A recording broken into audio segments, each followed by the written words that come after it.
Santa Ana, dubbed as the Living Heritage Center of the City of Manila. The district of Santa Ana boasts of numerous heritage houses and the most intact 18th century church in the entire metropolis. But before it had been reduced to a district, it was first and foremost the mother town of almost half of Metro Manila, tracing its roots from the Hispanic Kingdom.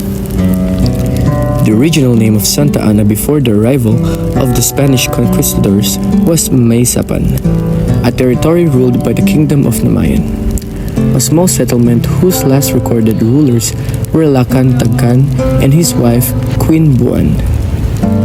The Muslim kingdom's domain stretched from what is now Mandaluyong, Makati, Pasay, and the Manila districts of Pandacan and Paco. The Spaniards established settlements under the jurisdiction of Santa Ana, with the area awarded to the Franciscan missionaries. They were the first to establish a mission beyond the walls of Intramuros, the Spanish colonial seat of power in Manila, in 1578.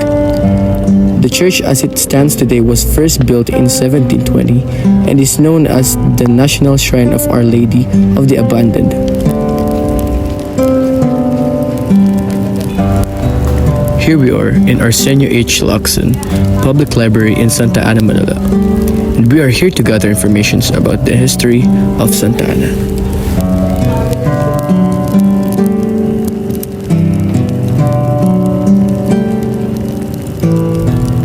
Here are the informations we've gathered.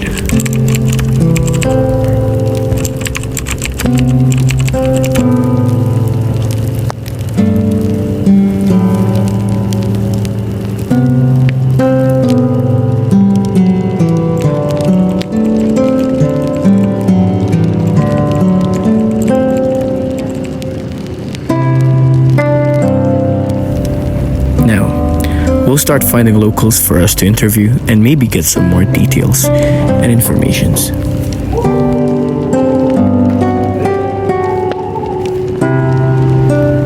Here's an issue.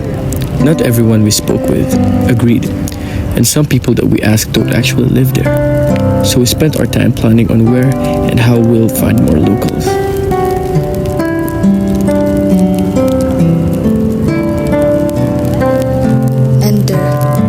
Found Santa Ana Church.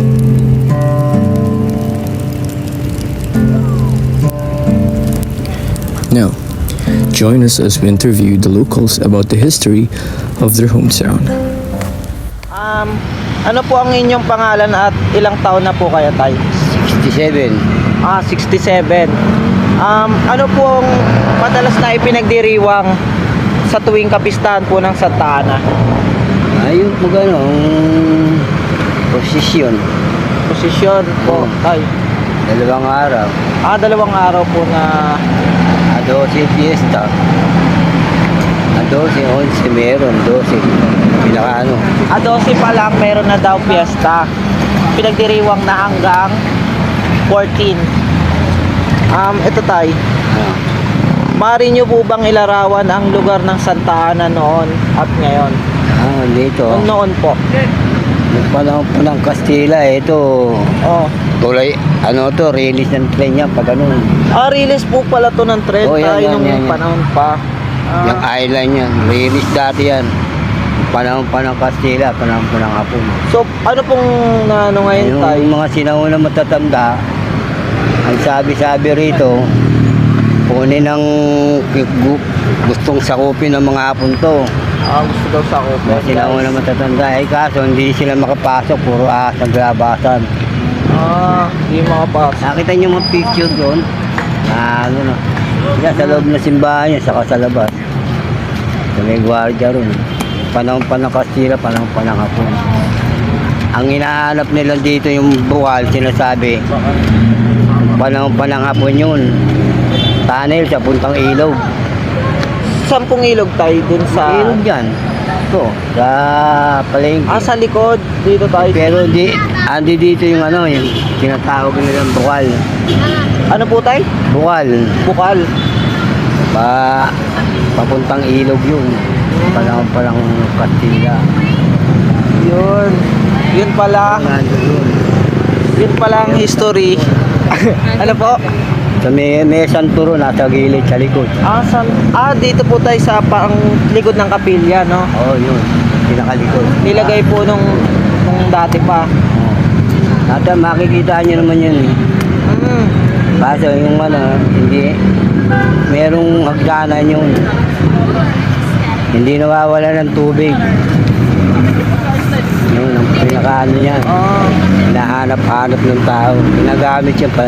Yung tubig yung pinangwiwisik.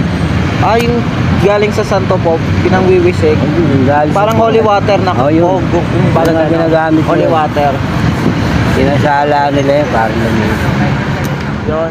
So yun, ang nasabi nga pala ni tatay, dati pa lang itong island, dati nga palang riles ng tren. Dati daw sila nakikipaglaro nung mga bata sila, dyan sila naglalaro ng mga kaibigan niya. And dito banda, yung dating kapilya, dati ran daw lalagyanan ng Our Lady of the Abandon na santo. So yun lamang ang mga nasabi niya. Magandang hapon po, ako po si Jenal. Ano po ang inyong pangalan at ilang taon na po kayo? Ako si Anita Morales, 74. Ilang taon na po kayo naninirahan sa Santa Ana? Since birth, Ano pong madalas na pagdiriwang tuwing piyesta ang nagaganap? alala ko, mga prosesyon, mga piyesta, mga palabas dito sa plaza. Maaari niyo po bang larawan ang lugar ng Santa Ana noon at ngayon? Noon, ang palengke namin dito sa may plaza ng araw. Wala ba yan? Maliit pa lang dito kami nakatira. Maliit pa lang daanan nila.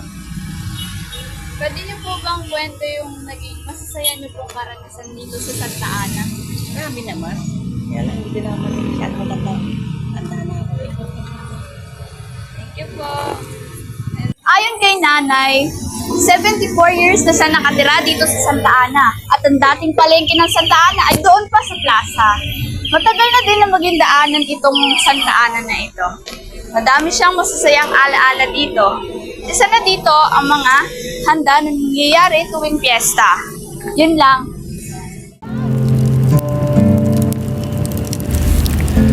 Tunay nga namang maraming pinagdaanan ang Santa Ana.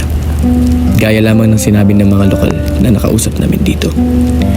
Pero, sa palagay nyo, masaya bang manirahan dito? Kalugod-lugod ba ang mga pangingipang idinaraos dito? Ako nga pala si Ezekiel Bayawa, ang inyong tagapagsalaysay sa dokumentaryong ito.